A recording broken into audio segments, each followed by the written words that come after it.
અભય થઈને નિષ્પક્ષતાથી નિરપેક્ષ રીતે વાસ્તવિકતાનો અરીસો રૂપી સચોટ માહિતી લાવતો સત્યની સાથે અભય ટાઈમ્સ।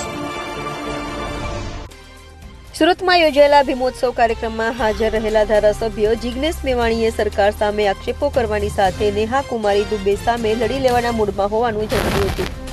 સુરતમાં બાબા સાહેબ આંબેડકરના પૌત્રની ઉપસ્થિતિમાં ભીમોત્સવ કાર્યક્રમનું આયોજન કરાયું હતું। તો આ ભીમોત્સવમાં ધારાસભ્ય જિગ્નેશ મેવાણી પણ ખાસ ઉપસ્થિત રહ્યા હતા અને બાબા સાહેબ આંબેડકરના પૌત્રની ઉપસ્થિતિમાં ગુજરાતની પરિસ્થિતિથી તેમને વાકેફ કર્યા હતા। સાથે ગુજરાત સરકાર પર આકરા પ્રહારો જિગ્નેશ મેવાણીએ કર્યા હતા અને ત્યારબાદ કલેક્ટર નેહા કુમારી દુબે સામે લડી લેવાના મૂડમાં હોવાનું જણાવ્યું હતું। જિગ્નેશ મેવાણીએ જણાવ્યું હતું કે આખી સરકારી ડુપ્લિકેટ હવે લોકોને સરકારને ઓળખી લેવી જોઈએ। આગામી દિવસોમાં દક્ષિણ ગુજરાત મોટી તાકાતથી લડવાની રણનીતિ બનાવી રહ્યું હોવાનું પણ જિગ્નેશ મેવાણીએ જણાવ્યું હતું। આ મહીસાગર કલેક્ટર ગાળ બોલી ગઈ, ત્યાં લેવા દેવા નથી। એટલે સન્માન એવા માણસનું કરો જે આપણી અડધી રાતનો હોકારો હોય। નેતાઓને આટલા 70 વર્ષનો અનુભવ તો કાફી છે ને નેતાઓને ઓળખવા, કદી કે ડાઉટ છે? મેં મહીસાગર કલેક્ટરની સામે પોતે ફરિયાદી છું। આઈ એમ ધ કમ્પ્લેનન્ટ। મેં ફરિયાદ દાખલ કરી છે કે કરો એટ્રોસિટીનો ગુનો મારી સામે દાખલ। આગળ કોર્ટમાં બી એને લઈ જઈશ, છોડવાનો નથી। પણ બાકીના આપણા ધારાસભ્યો કેમ ફરિયાદી બનતા નથી? 27 આદિવાસી, 13 દલિત સમાજના, 40 આપણા એમએલએ છે, સાંસદ જુદા, હું એકલો જ ફરિયાદી બનું? એ કેમ ફરિયાદી બનતા નથી? કેમ કે એમને વોટ સિવાય, એમના સત્તા અને સંપત્તિના ગણિત સિવાય દલિતો સાથે લેવા દેવા નથી। એ ભૂલી ગયા કે સુરતની ને વડોદરાની ને અમદાવાદની 40 માંથી ભણીને મોટા થયા છે।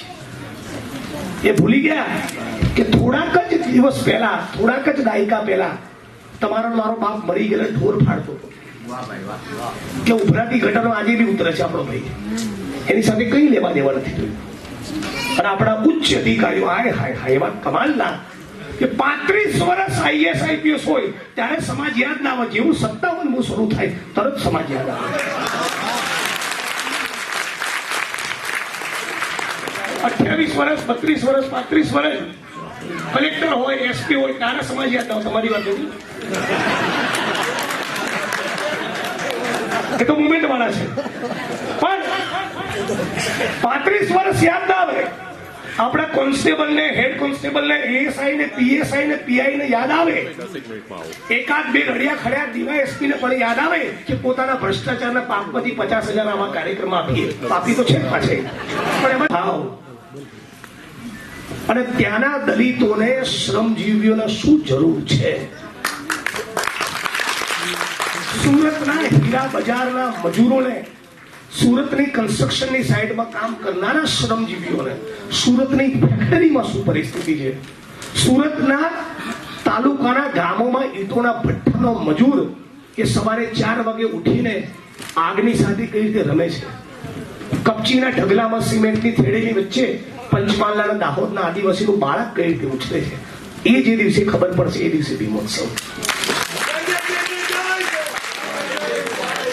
અને મહેરબાની કરીને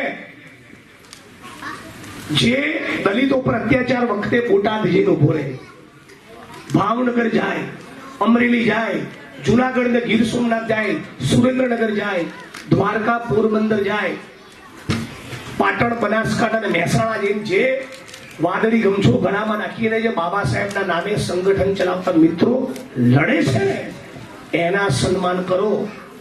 ધારાસભ્યો, સંસદ સભ્યો, આપણા આઈએસ આઈપીએસ અધિકારીઓ, એમને સમાજ સાથે 99% લેવા દેવા નથી।